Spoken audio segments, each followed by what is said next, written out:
सदा सहारे हैं, जो भक्तन के रखवारे हैं, जो भक्तन के रखवारे हैं, जो लाखों भक्त को तारे हैं, जो लाखों भक्त को तारे हैं, जो सबके प्राण आधारे हैं, जो सबके प्राण आधारे हैं, जो मेरे नैनों के तारे हैं, जो मेरे नैनों के तारे हैं। हम राम जी के राम जी हमारे हैं, हम राम जी के राम जी हमारे हैं, हम राम जी के राम जी हमारे हैं, हम राम जी के राम जी हमारे हैं।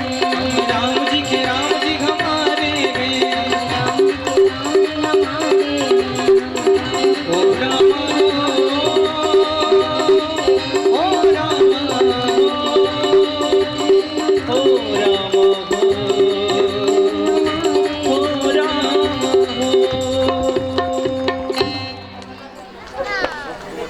बोलिए सियावर रामचंद्र की, पवन सुत हनुमान की, श्री सद्गुरुदेव भगवान की, भूत भावन भोलेनाथ की, श्री अयोध्या धाम की, परम पावनी मैया सरयू की, श्री राम कथा ज्ञान यज्ञ की, श्री नर्मदे मैया की।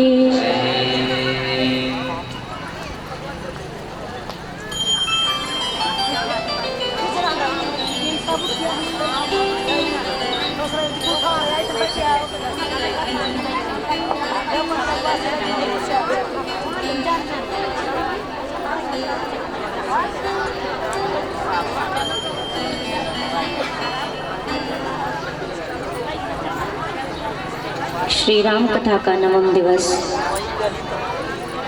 विश्राम दिवस की यह परम पावनी श्री राम कथा, जिसके प्रक्रम की ओर हम और आप आगे बढ़ रहे हैं। अष्टम दिवस की कथा के अंतर्गत हमने आपने श्री सुमंत जी के अवध आगमन की तदुपरांत प्रभु के विरह में श्री दशरथ जी महाराज के प्राण त्यागने की, आगे भरत जी के आने के पश्चात चित्रकूट गमन, प्रभु की पादुका लेकर के प्रभु का आशीर्वाद प्रेम लेकर के भरत जी का अयोध्या पुनरागमन, आगे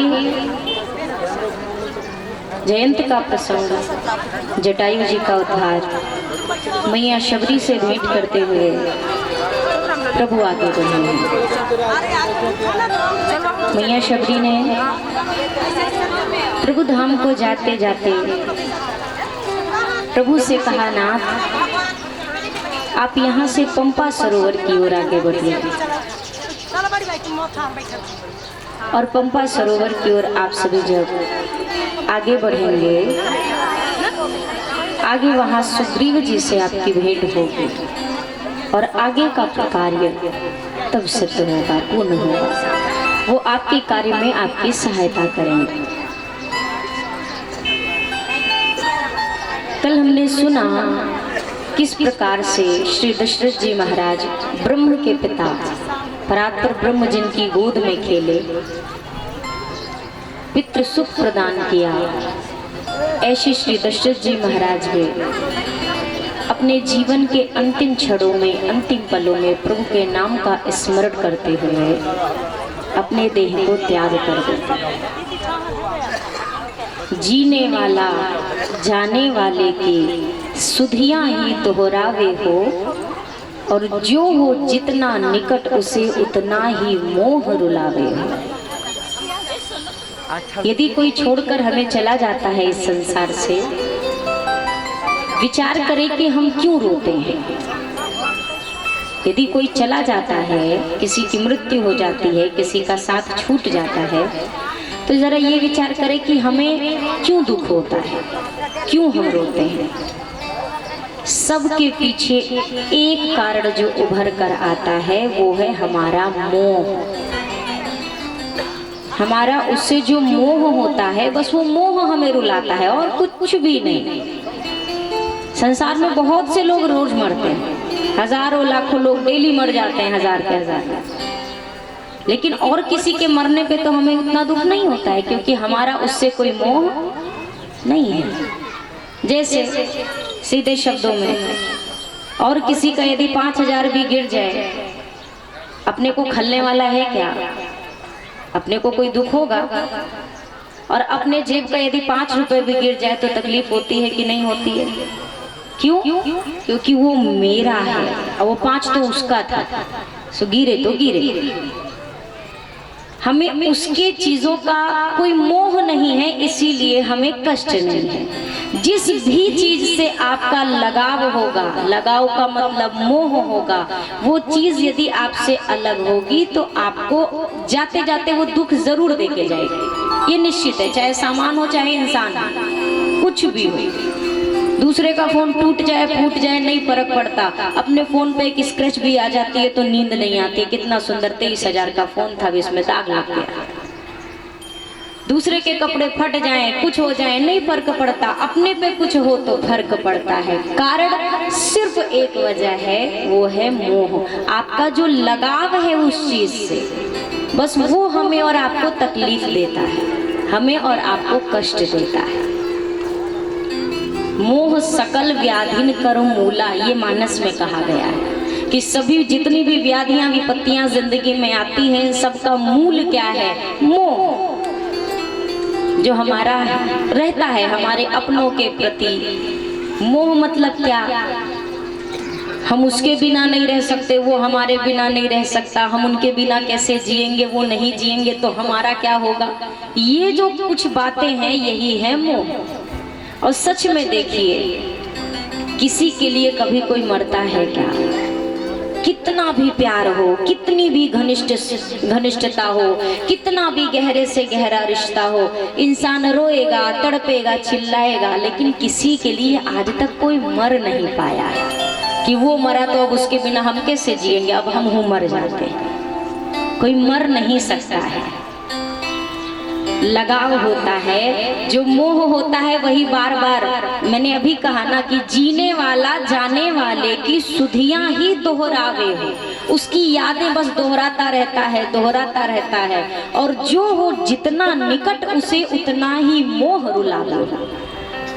जो जितना करीब होता है उसका मोह हमें उतना ही तकलीफ देता है, उतना ही रुलाता है। उसके जाने के बाद भी याद आती रहती है, याद ही रुलाती है और कुछ नहीं। उसके साथ बिताए पल, उसके साथ जी हुई जिंदगी, उसके साथ गुजरे हुए समय को हम याद करते हैं। यदि कुछ भोजन उसको पसंद था, हम कर रहे हैं, याद आ गई, ये उसको भी पसंद था, तो बस क्या हुआ? रोना शुरू।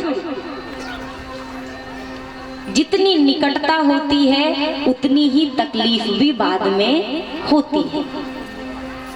दशरथ जी महाराज प्रभु के विरह में प्राण छोड़ देते हैं। और इधर आगे का जो प्रसंग आया, अब ठाकुर जी चले कहाँ? पंपा सरोवर की ओर।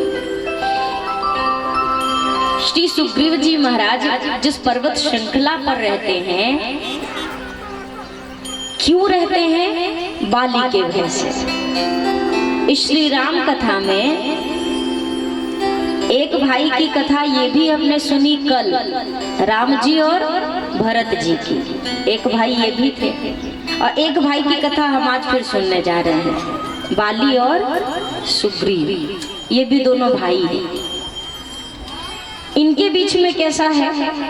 बाली के डर से सुग्रीव इस पर्वत पर रहते हैं, क्योंकि एक ऋषि का श्राप है कि बाली उस पर्वत पर जा नहीं सकता। और यदि बाली को वो श्राप नहीं होता तो वहां पे भी सुग्रीव जी नहीं टिक पाते।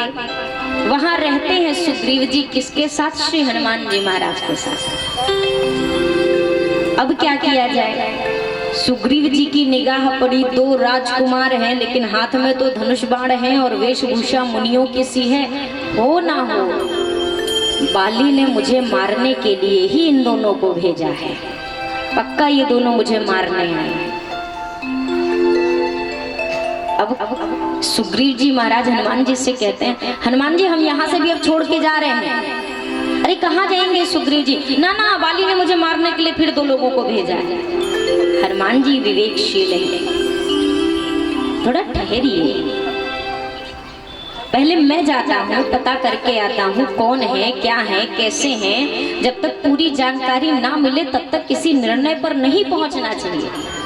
मानस में कई जगह ऐसे प्रसंग आए हैं जहाँ पर साफ कहा गया है कि कुछ भी करने से पहले विचार करिए।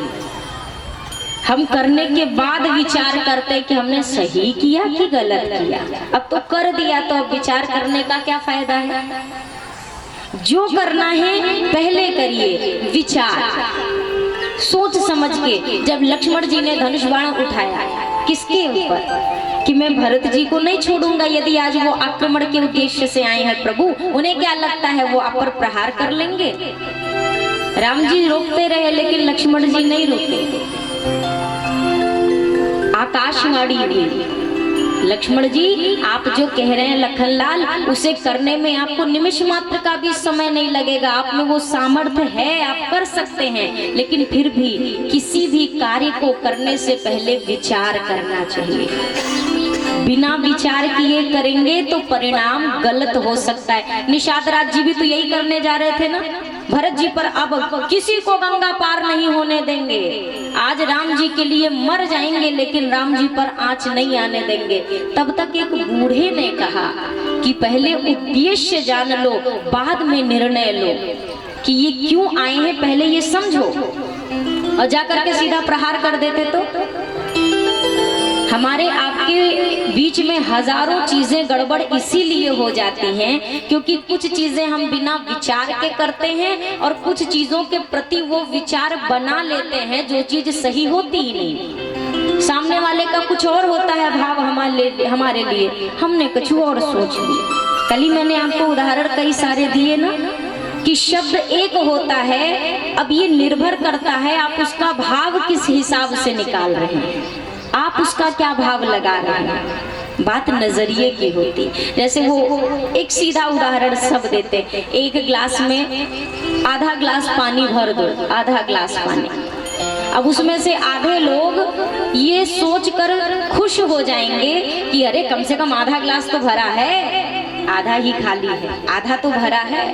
अब आधे से ज्यादा लोग जिंदगी भर रोना रोते रहेंगे, अरे आधा ही भरा है, पूरा नहीं भरा है, ये तो आधा ही भरा है। समझदारी किसमें है कि इसमें कि ठाकुर जी कम से कम ये गिलसिया खाली नहीं है, यही सबसे बड़ी भाग्य की बात है। ये आधा है ना, इतना ही बहुत है। जो ये सोच लेता है वो जीवन में कभी दुखी नहीं रहता है। जो फकीरी मिजाज रखते हैं वो ठोकरों पे ताज रखते हैं, और जिन्हें कल की कोई फिक्र नहीं वो मुट्ठी में आज रखते हैं। फकीर क्यों खुश रहते हैं, संत क्यों खुश रहते हैं? किसी संत ने कहा कि यदि वो कहता है कि वो मजे में है तो या तो वो फकीर है या तो वो नशे में है। दो चीज। इस संसार में सुखिया कौन मिलेगा? आपको कोई एक ऐसा संत मिलेगा जिन्हें कल की कोई चिंता नहीं होती, जो कल की क्या, जो आज की भी चिंता नहीं करते। चिंता तो वो करते ही नहीं, किसी चीज से उनको नहीं लेना देना होता है। मैंने शुरुआत के दिनों में कहा ठाकुर जी उन्हें चना देते हैं तो भी वो उन्हें भोग लगा के पाते हैं, ठाकुर जी उन्हें चकाचक खीर देते हैं तो भी उनका धन्यवाद दे के पा लेते हैं। लेकिन एक बात और है, खीर एक दिन मिलने के बाद दूसरे दिन आशा लगा के नहीं बैठ जाते आज वो खीरें मिलना चाहिए। नहीं सरकार, ठीक है जो भी दो, राजी हैं हम उसी में जिसमें तेरी रजा है। आप जो भी दोगे हमें स्वीकार है। कछु लेना ना देना संतों का स्वभाव है, वो इधर उधर से मतलब नहीं रखते हैं। हम क्या करते हैं सही सही बताइए। जितनी देर तक मैं मंगलाचरण करती हूँ ना, इधर अपने मंगलाचरण होते रहते हैं, सबके अपने अपने मंगलाचरण चलते हैं। किसी को बिठाना है, किसी को देख लिया कोई हमारा वाला आ रहा है तो स्पेस बनानी है खिसका के एक दूसरे को, सबके अपने मंगलाचरण होते रहते हैं। अरे उतनी देर फुर्सत मिली है, हम मंगलाचरण कर रहे हैं, आप मन ही मन राम राम राम राम कहो, लेकिन वो उस समय का फायदा हम कैसे उठा लेंगे? हम बिल्कुल नहीं उठाएंगे। हमें तो आस पड़ोस का हाल चाल चाहिए। लेकिन संत क्या कहते हैं, हमें क्या करना है, वो कछु लेना ना देना। तो संत भगवान ना लोगे ना दोगे, किसी से कोई मतलब नहीं, तो आप करोगे क्या।